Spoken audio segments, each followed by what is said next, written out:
mmenyamaza, hamjui kusema ahlul jihad, hamjui.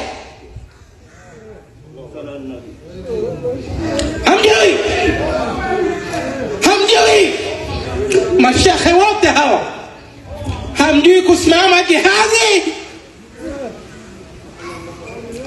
Tutakuwa na watoto gani kesho kutwa? Tutakuwa na viongozi gani? Kuna msenge akawa kiongozi, kuna msenge akawa shekhe, kuna msenge atakuwa kadhi. Wako wapi leo mashekhe? Where is the pride of Lamu? Where is the pride? Mashekhe wetu wako wapi ya Rabbi? Wako wapi? Watoto wanaumizwa. Mashekhe wako wapi? Ile county office ni yenu. Hamwezi kunyamaza. Rasulullah alayhi salatu wasalam alitupa nguvu sisi Waislamu ya kuwa tusikubali kuonewa katika hii dunia. Tusikubali kuonewa. Lakini leo tunaonewa. Leo tunaonewa. Watoto wanalawitiwa, watoto wa kike wanaumizwa, watoto wa kiume. Kesho kuto, where is the next generation going? Generation inayokuja itakuwa vipi? Ikiwa watoto 36 wamelawitiwa katika mji mmoja, hawajapata haki yao, kesho kuto hawa watoto watasimama wapi? Life yao iko wapi? These kids are being traumatized. Hawa watoto wanateseka na watateseka throughout their lives. Watateseka maisha yao yote kwa hicho kitendo kilichofanywa. Kwa mtoto haitotoka kwenye akili yake. Ndio maana tunasema wengine si hawakupendelea, wamelazimishwa, wamedhulumiwa. Lakini mpaka lini? Mpaka lini? Maana atakuwa yule mtoto wa kiume atakuwa na mentality mbaya. I was sodomized, why can't I sodomize? Atafanya mtoto mwingine. This is the truth of the matter. Ataishi kusema I was sodomized, I will sodomize. Atafanya. No matter how many years it will take, lakini atafanya. So tunaelekea wapi? Mashaka wangu, ndugu zangu, baba zangu, mimi niko hapa na uchungu mkubwa sana.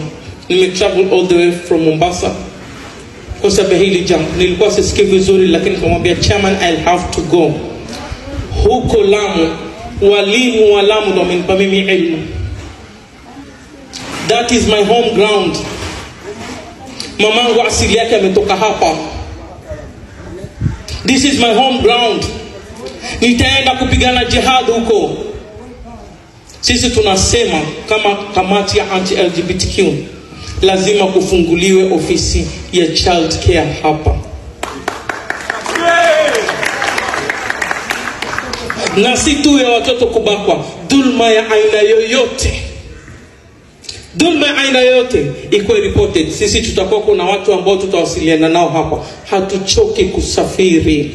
Hatuna wafadhili, lakini kile kidogo ninachokiuzia viazi na mahamri nitakileta Lamu. Tumeelewana? Kwa hivyo kuanzia leo Muislamu yoyote alio hapa ale kiapo mbele Allah Azza wa Jalla kuwa likitokea jambo hilo atasimama kidete kulipigania na haki ipatikane. Hatutaki kujua iko county, hatutaki kujua ni nani wala ni nani. Sheria ni msumeno, inakata mbele na nyuma. Asanteni sana. Ningeongea mengi, maana nishika microphone huwa na mwaika, lakini muda hauniruhusu. Lakini leo ni mwanzo. Ndio mwanzo mkoko alikama huo. Tutakuja Lamu tena.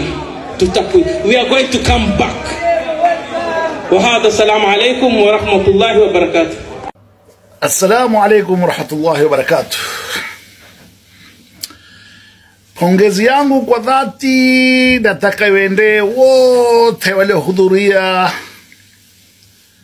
kwetu Amu kwenye mitingi iliyofanywa Mkunguni juzi LGBTQ ya anti-LGBTQ.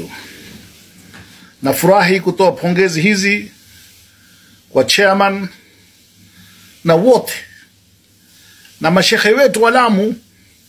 Mazungumzo waliozungumzwa wallahi yamenigusa nimefurahi sana, nimefurahi zaidi. Lakini nasikitika juu ya kupongeza, nasikitika kuona kwamba watu hawakuhudhuria vile nilivyofikiria. Nilikuwa nikifikiria kwamba watu wote wa Lamu wana utugu na haya mambo, lakini najua kwa nini. Sisi ni watu ambao tuogopana macho kuambiana.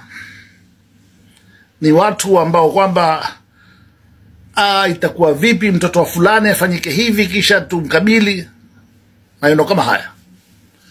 Ningeomba sasa mambo yalotokea kosti nzima, si Lamu, kosti nzima, Mombasa, Kilifi, Lamu, Malindi, Kwale, mpaka Taita, mpaka Tana River, mambo kama haya yakitokea, mtu huyo alaniwe mbele ya watu wamjue kwamba huyu ni mharibifu. Na dhambi hizi si dhambi toto, si dhambi ndogo, kwamba dhambi mbili kubwa. Moja ni kumshirikisha Mwenyezi Mungu, ya pili ndio hii ya kulawiti watoto wa kiume.